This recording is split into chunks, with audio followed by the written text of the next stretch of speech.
नमस्कार। आज हम आप लोगों को मोहन राकेश द्वारा लिखित आषाढ़ का एक दिन नाटक का सारांश बताएंगे। आषाढ़ का एक दिन मोहन राकेश का एक ऐतिहासिक नाटक है। इसमें इतिहास तथा कल्पना का सुंदर मिश्रण पाया जाता है। इसकी शुरुआत होती है, पर्दा उठने पर अंबिका के घर का कमरा नजर आता है। अंबिका धान फटक रही है। उसकी पुत्री मल्लिका गांव के कालिदास से प्रेम करती है। गांव में उन दोनों के प्रेम की चर्चा है। आषाढ़ का पहला दिन है। बाहर वर्षा हो रही है। उसी समय भीगे वस्त्रों में कांपती मल्लिका अंदर आती है। वह बाहर हो रही वर्षा और उसमें भीगने के आनंद का वर्णन करती है। वह कालिदास के संबंध में भी कोई बात करना चाहती है, किंतु अंबिका उसकी इन बातों की ओर ध्यान नहीं देती।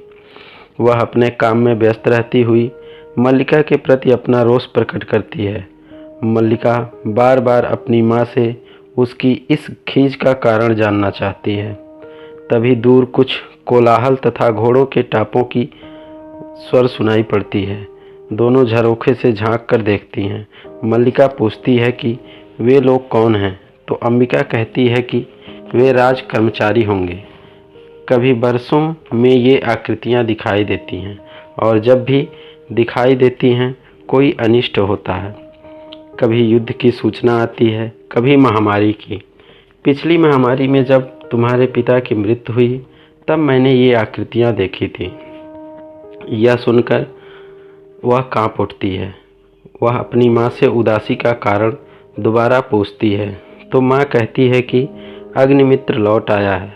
मल्लिका कहती है कि वह अभी विवाह नहीं करना चाहती। अंबिका कहती है कि अग्निमित्र यह संदेश लाया है कि कालिदास के प्रसंग में मल्लिका की जो बदनामी हो रही है, उसी से मल्लिका के ससुराल वालों ने इनकार कर दिया है। मल्लिका यह सुनकर उत्तेजित हो जाती है। वह अपने स्वतंत्र अस्तित्व और अपनी भावना को सुरक्षित रखने की बात कहती है। अंबिका ऐसी भावना को छलना और आत्म प्रपंचना बताती है। अंबिका की दृष्टि में कालिदास जीवन की आवश्यकताओं की पूर्ति कर सकने में असमर्थ युवक है। तभी बाहर से कालिदास एक हिरन के बच्चे को बाहों में लिए आता है। हिरन के शरीर से रक्त बह रहा है। कालिदास उसके लिए दूध मांगता है, तो मल्लिका दूध ला देती है। राजपुरुष दंतुल तभी द्वार पर आता है और कालिदास से अपना हिरन का बच्चा मांगता है। वह उसे देने से इनकार कर देता है। दोनों में वाद विवाद बढ़ जाता है। कालिदास दंतुल की परवाह न करता हुआ हिरन को लेकर अपने घर की ओर चल देता है। दंतुल तलवार की मूठ पर हाथ रखकर उसके पीछे जाने ही लगता है कि मल्लिका उसे रोक देती है और कहती है, तुम्हारे लिए प्रश्न अधिकार का, उनके लिए संवेदना का। कालिदास निशस्त्र होते हुए भी तुम्हारे शस्त्र की चिंता नहीं करेंगे। दंतुल मल्लिका के मुख से कालिदास का नाम सुनकर चौंक पड़ता है। पूछता है कि क्या महाकवि यही हैं? मल्लिका पूछती है, तुम कैसे जानते हो कालिदास कवि हैं?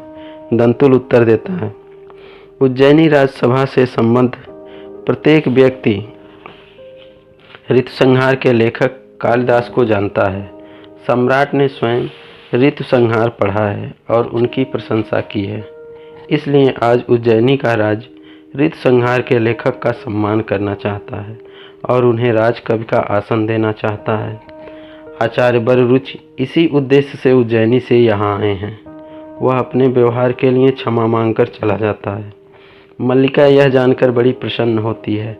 वह अपनी माँ को भी अपनी इस प्रसन्नता में शामिल करना चाहती है, किंतु माँ सुनकर प्रसन्न नहीं होती।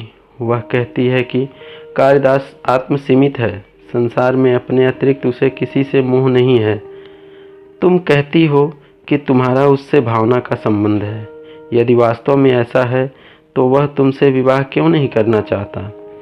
मल्लिका उत्तर में कालिदास के अभावग्रस्त होने का कारण बताती है। अंबिका को इससे संतोष नहीं होता। उसे शक है कि कालिदास राजकवि बन जाने, अभाव की पूर्ति हो जाने पर उसे भूल जाएगा। उसी समय मातुल आता है और बताता है कि वह कालिदास से संबंध तोड़ लेगा, क्योंकि वह राज सम्मान प्राप्त करने से इनकार कर रहा है। तभी निक्षेप वहां आकर कहता है कि आचार्य मातुल की प्रतीक्षा कर रहे हैं। मातुल वहां से चला जाता है। निक्षेप मल्लिका को बताता है कि कालिदास जगदम्बा के मंदिर में बैठा है। उसका हठ है कि जब तक उज्जैनी से आए हुए मेहमान लौट नहीं जाएंगे तब तक वह मंदिर में ही बैठा रहेगा। अंबिका इसे कालिदास का नाटक मानती है। निक्षेप कहता है कि मुझे विश्वास है कि उन्हें राजकीय सम्मान का मोह नहीं है। वे सचमुच इस पर्वत भूमि को छोड़कर नहीं जाना चाहते। निक्षेप मल्लिका को यह संकेत भी देता है कि कालिदास मल्लिका के कहने पर अपना हठ छोड़ सकता है। मल्लिका कालिदास को लेने मंदिर चली जाती है। एक ग्रामीण व्यक्ति विलोम अंबिका के घर आता है। वह भी मल्लिका के प्रति आसक्त है, किंतु मल्लिका उसे नहीं चाहती। विलोम कालिदास के विरुद्ध बातें करने लगता है। तभी मल्लिका और कालिदास आ जाते हैं। मल्लिका वहां उस समय विलोम की उपस्थिति नहीं चाहती, किंतु विलोम वहां से नहीं जाता। वह बार बार कालिदास पर व्यंग करता जाता है। वह उन दोनों के संबंधों की भी बात करता है। वह चाहता है कि कालिदास उज्जैनी जाता हुआ मल्लिका के साथ अपने भविष्य को स्पष्ट करता जाए। मल्लिका उसे जाने को कहती है। विलोम वहां से चला जाता है। मल्लिका कालिदास से राज सम्मान स्वीकार करने को कहती है। कालिदास उत्तर देता है, मैं अनुभव करता हूँ कि यह ग्राम प्रांतर मेरी वास्तविक भूमि है। मैं कई सूत्रों से इस भूमि से जुड़ा हूँ। उन सूत्रों में तुम हो, यह आकाश है और ये मेघ हैं। यहाँ की हरितिमा है, हिरणों के बच्चे हैं, पशुपाल हैं। यहाँ से जाकर मैं अपनी भूमि से उखड़ जाऊंगा। मल्लिका कालिदास को नई भूमि की आवश्यकता की प्रेरणा देती है।